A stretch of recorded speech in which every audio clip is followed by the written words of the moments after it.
Welcome to Spotlight. I'm Liz Wade. And I'm Nick Page. Spotlight uses a special English method of broadcasting. It is easier for people to understand no matter where in the world they live.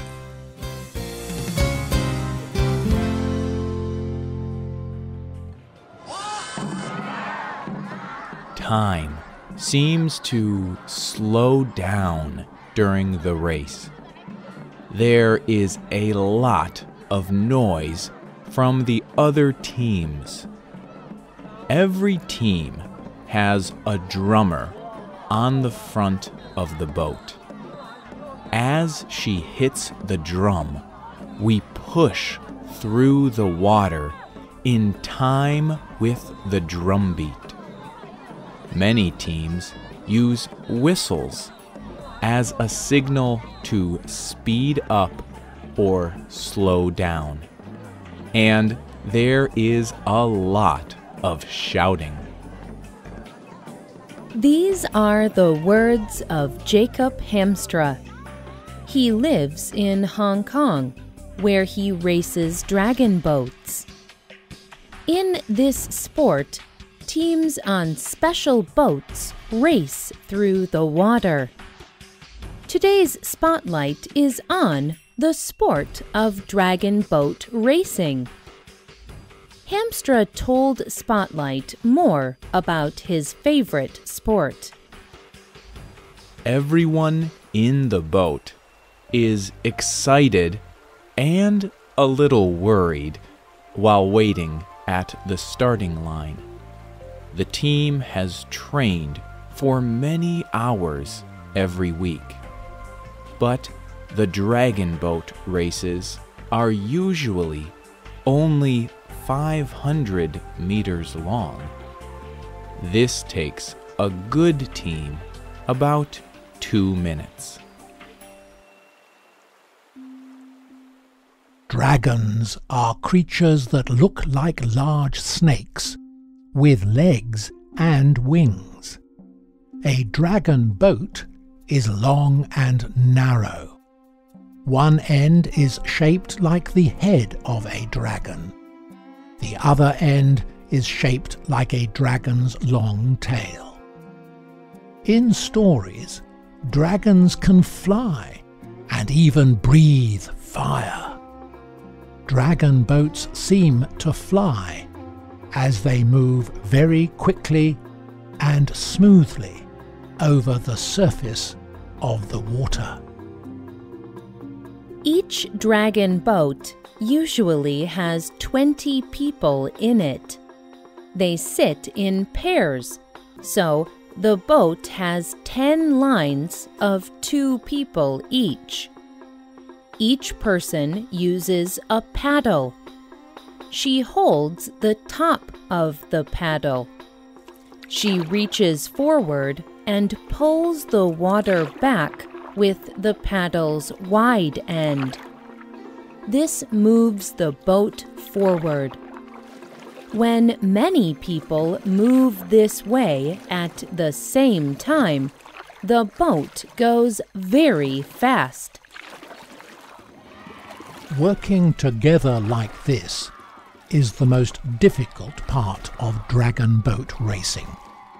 Each person must paddle at exactly the same time. To help them do this, each boat also has a drummer. The drummer beats the drum to signal when to paddle. Each person must quickly paddle over and over again.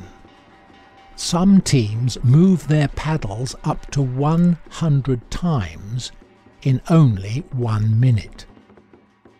Jacob Hamstra tells Spotlight how this feels. By the end of the race, everyone is too tired to talk for a few minutes. Sometimes we lose feeling in our legs or arms because they are so tired. Or our legs get so tired that we cannot move them for a while. But there is a moment of pure joy after you cross the finish line. That feeling makes it worth all the work. Hong Kong, where Hamstra lives, is a major world center for dragon boat racing. Dragon boat racing began in southern China many years ago. No one knows exactly how this tradition began, but many people say it started with an ancient Chinese poet named Chu Yuan. Rena Dam tells the story of this famous man. Chu Yuan lived about 2,000 years ago. During this time, there was war in the country of China. China was broken into states, and these states fought each other for power. Chu Yuan was a minister in the government, but he and the king of his state did not agree. The king became angry with Chu Yuan and sent him away. Chu Yuan went to the countryside. There he collected traditional stories. He wrote poems about his love for his country. He became one of the most famous poets in China. But he was very sad about the fighting in his country. When another state invaded Chu Yuan's home, he had no more hope for the future. Chu Yuan jumped into the river with a large stone. He killed himself by drowning. Many people loved Chu Yuan and his poems. They wanted to save him from drowning. When they heard he was in the river, they ran quickly to their boats. They paddled them quickly up and down the river, looking for Chu Yuan. They hit drums to make a loud noise. They used the boat paddles to hit the water. They wanted to frighten away the fish, so that the fish would not eat Chu Yuan's body. Chu Yuan drowned on the 5th day of the 5th month of the Chinese calendar. People in China celebrate a public holiday on this summer day. It is also called the Duanwu Festival. People celebrate with special food. They eat soft rice tied up with leaves into a triangle shape. People also remember Chu Yuan with dragon boat races on this day. While teams race the dragon boats, many people stand on the side of the river. They make noise with drums. They cheer and shout. The races are a wild and fun celebration for the whole city.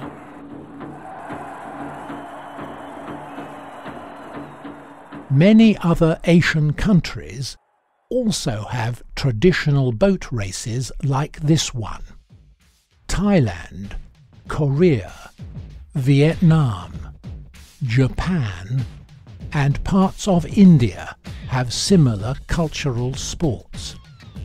The sport of dragon boat racing is also spreading to other countries around the world. There are races in many North and South American cities, as well as Asia, Australia, and many places in Europe. One of the world's largest dragon boat races outside of China is in Vancouver, Canada. 1 in every 5 people in Vancouver is Chinese. They want to remember and celebrate their Chinese traditions. Dragon boat racing is a fun way to do this. Thousands of people of all cultures celebrate the dragon boat races in Vancouver every year.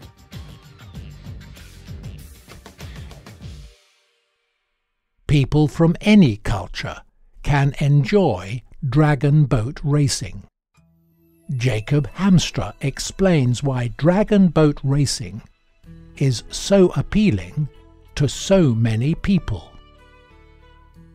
I like dragon boat racing because it requires many qualities I like: teamwork, self-awareness, humility, hard work, dedication, practice, and physical strength.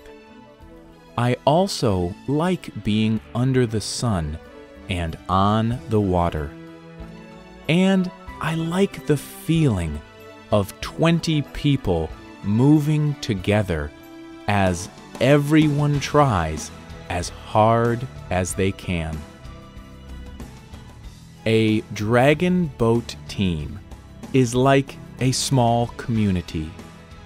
Everyone has his own special purpose that is necessary for the whole to work. Racing requires every member of the team to perform perfectly at the same time. Individual effort is not enough for success. Winning is rewarding because the whole team has achieved together more than each person could do on his own.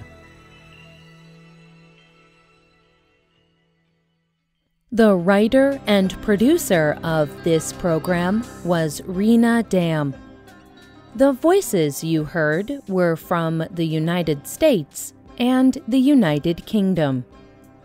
All quotes were adapted for this program and voiced by Spotlight. You can listen to this program again and read it on the internet at www.radioenglish.net. This program is called Racing Dragon Boats.